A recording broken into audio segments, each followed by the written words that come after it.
1984, a woman named Patricia Ann and her husband were invited over for dinner by a man named Bradfield Clark. Patricia and Clark were co-workers, and the invitation felt casual, more like a friendly get-together than anything formal. There was nothing about Clark that raised concern, and no reason for Patricia to think twice about accepting. But on the night of the dinner, Patricia's husband had something important to deal with and couldn't make it. Rather than cancel, Patricia decided to go alone. That decision would later cost her her life. When Patricia arrived at Bradfield Clark's apartment, everything seemed normal. They ate dinner, possibly had a few drinks, and talked like two co-workers spending a quiet evening together. But at some point during the night, Clark made sexual advances toward her. Patricia clearly rejected him. An argument followed, and Patricia decided she wanted to leave. She never got the chance. Clark attacked her. He struck her head against a solid block, causing severe trauma. Claire then strangled her until she was dead. After confirming she was dead, he did not stop. Clark dismembered her body, cutting it apart piece by piece. He then cooked parts of her body and went further on to eat them. The remaining body parts were placed into plastic garbage bags, which Clark stored inside his car, keeping them with him afterward. In the days following the murder, he continued to move around with the remains still in his possession. Portions of the body, sealed inside plastic garbage bags, were kept inside his vehicle. Clark was identified as a suspect during the investigation into Patricia Ann's disappearance. Law enforcement later searched his vehicle as part of that investigation. Inside the car, officers discovered plastic garbage bags containing human remains. The discovery immediately escalated the case. Clark was taken into custody and questioned. Confronted with the physical evidence, he admitted to killing Patricia and described what he had done afterward. His account was later supported by forensic findings. Clark was formally charged with second-degree murder and mutilation of human remains. He ultimately pleaded guilty, avoiding a trial.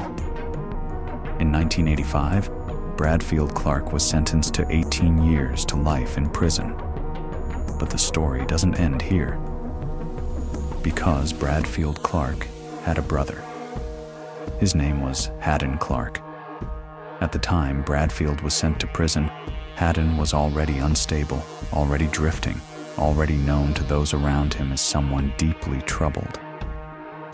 The exposure of his brother's crime didn't close a chapter. It marked the beginning of another. In the years that followed, Hadden Clark would step out of the background and into his own series of crimes.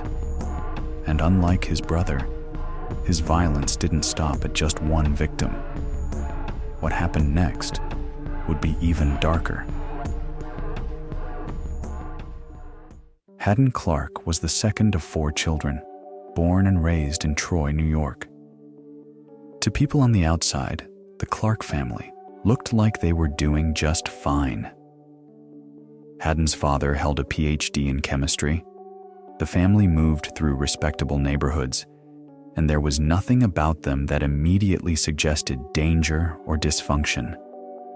But inside the house, things were very different. Both of Hadden's parents struggled with alcoholism, and their home was often filled with loud arguments and instability. His father, despite being highly educated, was deeply unhappy with his career. He changed jobs frequently, which meant the family was constantly packing up and moving. There was no real sense of permanence, no place that ever felt like home. During his childhood, Hadden's mother would often dress him in women's clothing and call him Kristen. These would frequently happen when his mother was heavily drunk.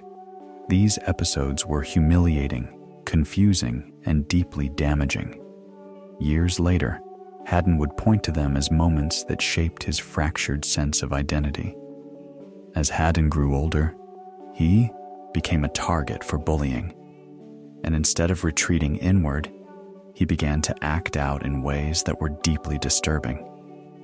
In an act of revenge, Hadden would torture and kill animals, specifically those owned by children who bullied him. Then, in 1982, his father, who reportedly suffered from what was then described as manic depression, died by suicide. After that, any sense of stability in Hadden's life disappeared. For a short time, Hadden tried to build something that resembled a normal life.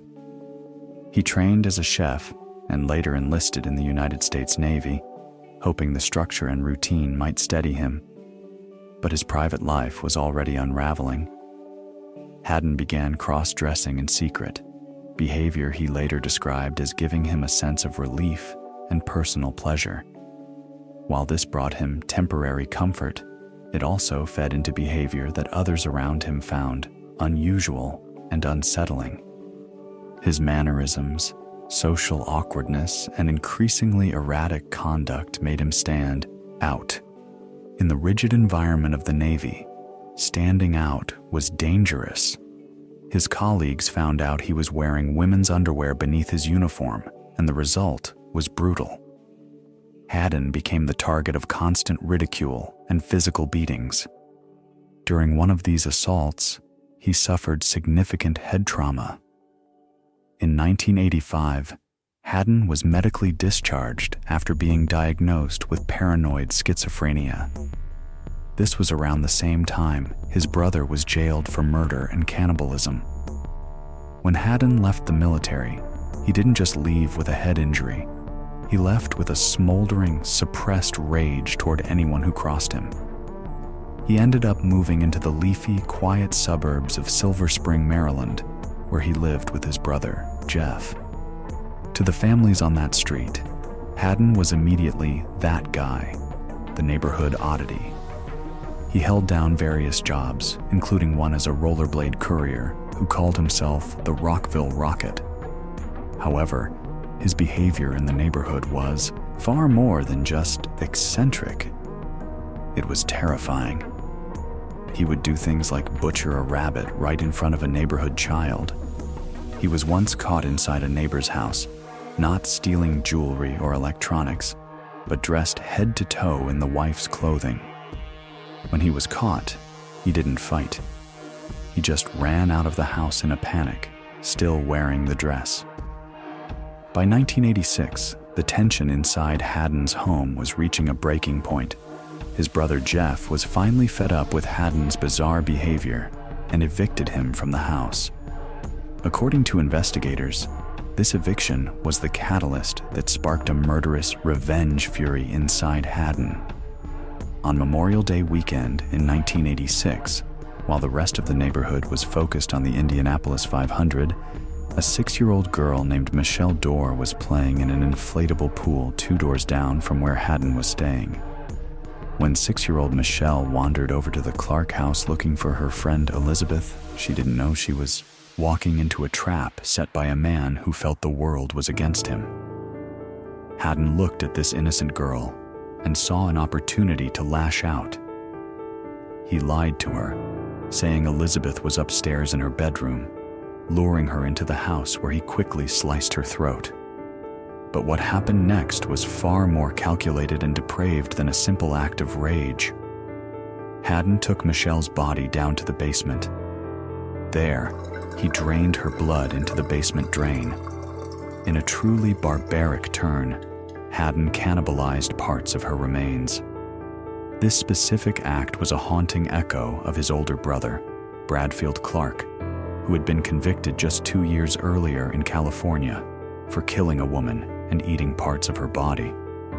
This suggested a deeply disturbed family dynamic where violence and cannibalism were almost a psychosexual necessity for arousal. After the murder, Hadden didn't panic. He put Michelle's body in a garbage bag and went to work, making sure to punch his time card. This small act of administrative normalcy gave him a rock-solid alibi at the time, as police initially believed there wasn't enough time for him to commit the crime and clean the scene between the time Michelle was last seen and when he clocked in. For years after Michelle Dorr vanished, the neighborhood was shrouded in a cloud of suspicion that didn't point toward Hadden Clark, but toward Michelle's own father, Carl.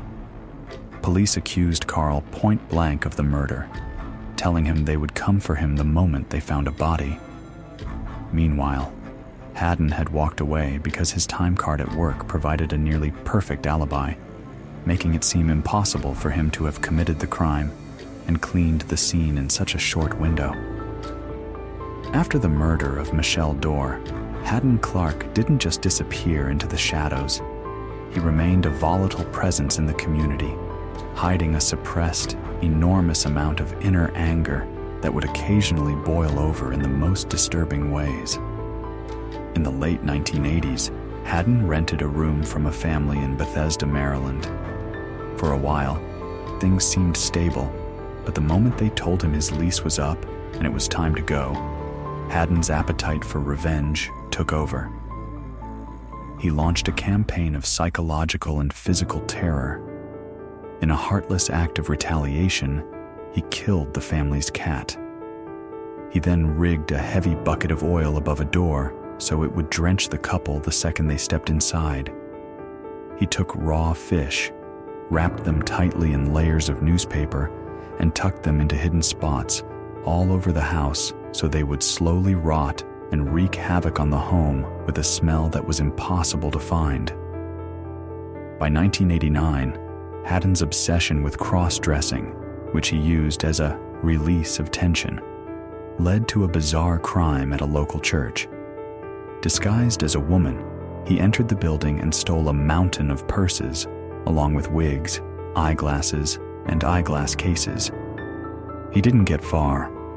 Park police found him sitting in his truck in a nearby park, meticulously going through the stolen bags. This stunt earned him a 45-day jail sentence. When he got out, Hadden tried to project an image of a man seeking redemption, even joining a local Bible study group. He held down various jobs, most notably as a rollerblade courier who called himself the Rockville Rocket. But the mask of a reformed man was thin. One neighbor recalled a terrifying afternoon while she was simply washing dishes at her kitchen window. Suddenly, without a sound, Hadden's head popped up from the backyard, staring at her through the glass. While she didn't sense he was dangerous at that exact moment, she knew with a visceral reaction that there was something definitely wrong with Hadden Clark. The neighborhood would soon find out how right she was. In 1992, Hadden Clark's life took a turn when he was hired as a gardener by Penny Houdeling, a good Samaritan, who met him through a community church organization. Hadden developed a deep, almost maternal, bond with Penny, who was nurturing and trusting enough to eventually give him a key to her home. However, this stability was shattered when Penny's daughter, Laura, a tall and ambitious Harvard graduate, returned home from university. Hadden became consumed by a pathological jealousy of Laura, whom he viewed as the light of her family's eye. He felt displaced by her presence and harbored a dark belief that she needed to be punished for just being Laura. Laura, in turn, was vocal about her fear of Hadden, telling her family that he creeped her out. This fear was justified. Penny had caught Hadden inside the house loitering near Laura's bedroom on several occasions, eventually leading her to ask him to leave. The situation reached a deadly climax in October 1992, when Penny left for a weekend conference in Virginia. With Penny away, Hadden used his access to the house to carry out a calculated attack. Hadden entered through the back door while Laura was sleeping and suffocated, her in her bed. In a signature act of brutality, he cut off her earlobes and sliced her throat. He cleaned the crime scene with such clinical thoroughness that investigators initially saw no blood or evidence of a struggle. He then took her body across the street to an empty field and buried her. Hadden then engaged in an elaborate cross-dressing ruse to derail the investigation. He put on Laura's clothing and a wig, then walked through the neighborhood in broad daylight. His goal was to create a false sighting so authorities would believe Laura had safely left the house for work or the metro. The plan worked temporarily. A local woman reported seeing Laura that morning, leading police to look for a disappearance that occurred away from the home. When investigators first stepped into Laura Houteling's bedroom, they were met with a scene that looked perfectly normal. There was no blood, no signs of a struggle, and nothing to indicate a violent crime had occurred. But detectives had a feeling that something didn't seem right, and they decided to bring in the forensic experts. A forensic scientist arrived and began spraying luminol, a chemical that reacts with the hemoglobin in blood, all over Laura's bed. They turned off the lights, switched on the black lights, and waited. To their absolute horror, the entire bed lit up. Despite Hadden's clinical efforts to scrub the scene clean, the luminol revealed a massive amount of hidden blood, proving that something unspeakable had happened right there in that room. While the crime scene was lighting up, detectives were digging into Hadden's recent activities and found a piece of evidence that was almost too chilling to believe. Hadden had recently visited a local hardware store and written a check for 2 specific items, baling twine and duct tape. But it wasn't just the items that caught their eye, it was the notation at the bottom of the check. In his own handwriting, Hadden had simply written the name, Laura. The final nail in the coffin came from a search of the wooded areas surrounding the Houteling home. Search teams discovered a discarded pillowcase that appeared to have blood on it. When it was sent to the lab, a chemist was able to develop a fingerprint from that bloody fabric. It was a perfect match for Hadden Clark. As the evidence mounted, Hadden's own mother arrived in town, but she didn't come to defend her son. Instead, she looked the detectives in the eye and asked, "What can I do to help you keep him in jail?" She confessed that she was scared to death of him and believed he was truly evil. In June 1993, faced with a mountain of forensic evidence, Hadden pleaded guilty to second-degree murder and received a 30-year sentence. The day after he was sentenced, Hadden finally stopped playing games. He led investigators across the street from Old Georgetown Road to an empty field. There, in a shallow grave, they found Laura. With one case closed, detectives turned their focus back to the 1986 disappearance of 6-year-old Michelle Dorr. Now that they knew Hadden was a cold-blooded killer, they re-examined his perfect alibi. By re-evaluating the timeline with Michelle's father, Carl, investigators realized there was actually ample opportunity for Hadden to have committed the crime.